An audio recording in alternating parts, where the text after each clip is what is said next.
প্রেম, ঘৃণা, এই দুই হলো একই শব্দ। কিভাবে? দেখুন না, দুটোতেই আড়াই অক্ষর রয়েছে।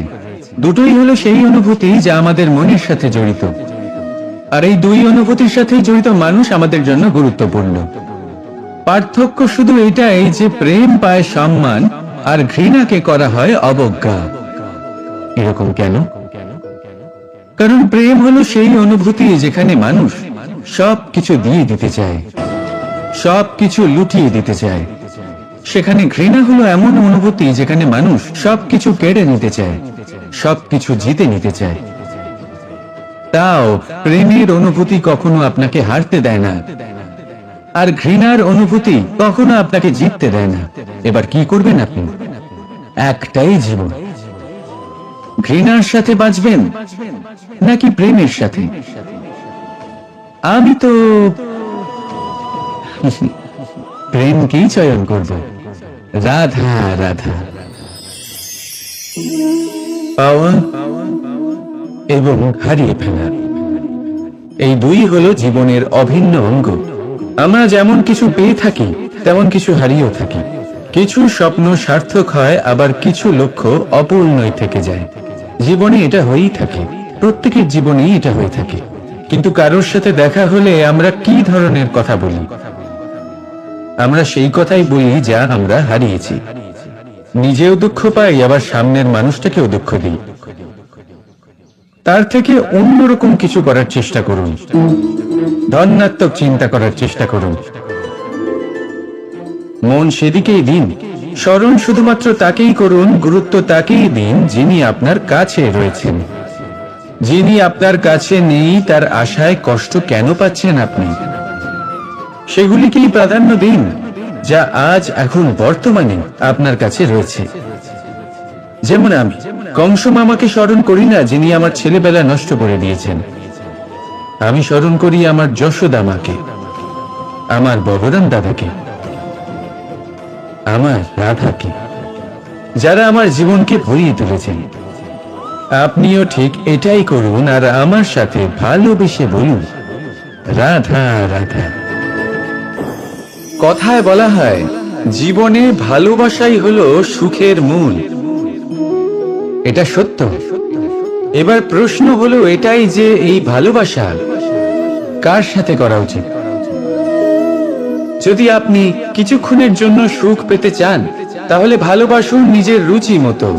যদি আপনি কিছুদিনের জন্য সুখ পেতে চান ভালোবাসুন নিজের বন্ধুদের। যদি আপনি কয়েক মাসের জন্য, কয়েক বছর বা অনেক বছরের জন্য সুখী হতে চান তাহলে ভালোবাসুন নিজের পরিবারকে, মাতা পিতা, নিজের সন্তান, স্বামী স্ত্রী, নিজের আত্মীয়দের। কিন্তু যদি আপনি চিরকালের জন্য সুখী হতে চান তাহলে ভালোবাসতে হবে শুধু নিজের কর্মগুলিকে। কারণ সম্পর্ক যেমনই হোক না কেন কখনো না কখনো ভেঙে যাবেই। এই সংসার হলো এমনই যে যাদের সঙ্গ আমরা পাই তাদের সঙ্গ একদিন ত্যাগ করতে হয়। শুধু কর্মই হলো এমন এক সঙ্গ যা কখনো আপনাকে ত্যাগ করবে না। আপনার মৃত্যুর পরেও এই কর্ম আপনাকে বাঁচিয়ে রাখবে। তাই সবসময় মনে রাখবেন এই কর্ম ধর্ম মনে করে পালন করা উচিত। জীবনের শেষ মুহূর্ত পর্যন্ত কর্মকে ভালোবাসুন, জীবনের শেষ মুহূর্ত পর্যন্ত সুখে থাকবেন। আর আমি তো সবসময় বলি শুধু কর্ম করতে থাকো, ফলের চিন্তা করো না। তাহলে আসুন আর আমার সাথে ভালোবেসে বলুন রাধা রাধা। সদিচ্ছা দেখতে গেলে 3 অক্ষরে তৈরি এই শব্দ, কিন্তু সমস্ত ত্রিলোক তার উপরেই আধারিত। আপনি এই সংসারে এসেছেন তখন অবশ্যই শ্বাস নেবেন, কিন্তু তার বদলে আপনাকে কিছু তো দিতেই হবে। আপনার উপর নির্ভর করছে আপনি কি দেবেন। কি দেবেন এই সংসারকে, এই সমাজকে, নিজের পরিবারকে, আর তার বদলে কি নেবেন? যশ নাকি অপযশ? দেখুন, এক ছিল রাবণ যে কিনা সমুদ্র পার করলো সীতাকে অপহরণ করার জন্য, আর এক ছিলেন রামচন্দ্র যিনি সমুদ্র পার করেছিলেন, সেতু বানিয়ে গিয়েছিলেন সীতাকে ফিরিয়ে নিয়ে আসার জন্য।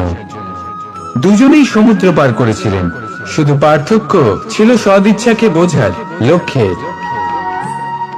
অনেক মানুষের যাত্রা একরকম হতেই পারে, কিন্তু আনন্দ তখনই লাভ করবেন যখন লক্ষ্য শুভ হবে, মহান হবে। এই লক্ষ্য দিয়ে এই সংসারের কল্যাণ হবে এবং মানুষের সম্মান হবে। যদি আপনার সংকল্প উচিত হয়, তাহলে আপনার লক্ষ্য উচিতই হবে, নয়তো শুধুমাত্র বিনাশ হবে।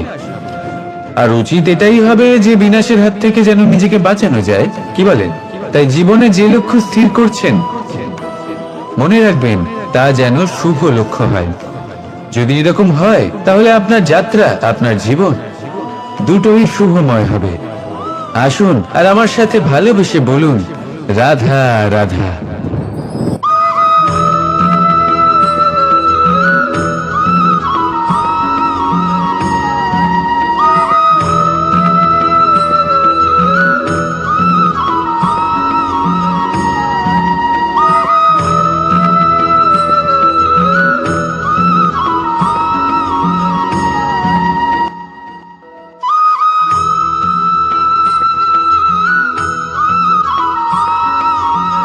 এই সংসারে সব থেকে বেশি কোমল বস্তু হলো রেশম।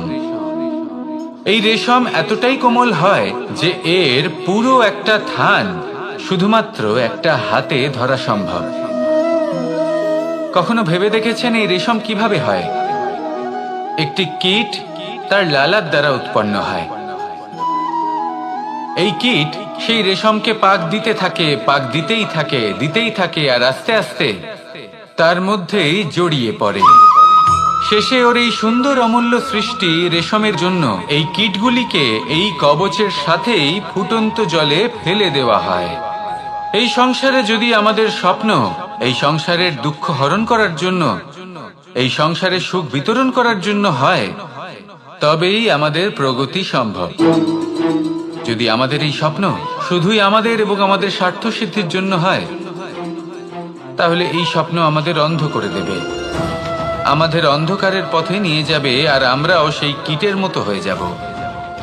নিজেদেরই মায়াজালে আমরা নিজেই ফেঁসে যাব, আর শেষে আমরা যদি কিছু লাভ করি, তা হবে একাকিত্ব, অন্ধকারময় মৃত্যু।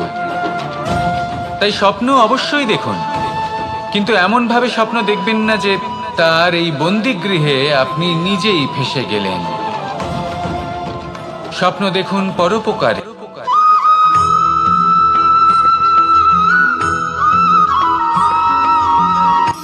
শক্তি শক্তি অর্জন করা এতটা কঠিন নয় যতটা শক্তি লাভ করার পরে সেই শক্তি সামলানো কঠিন হয়।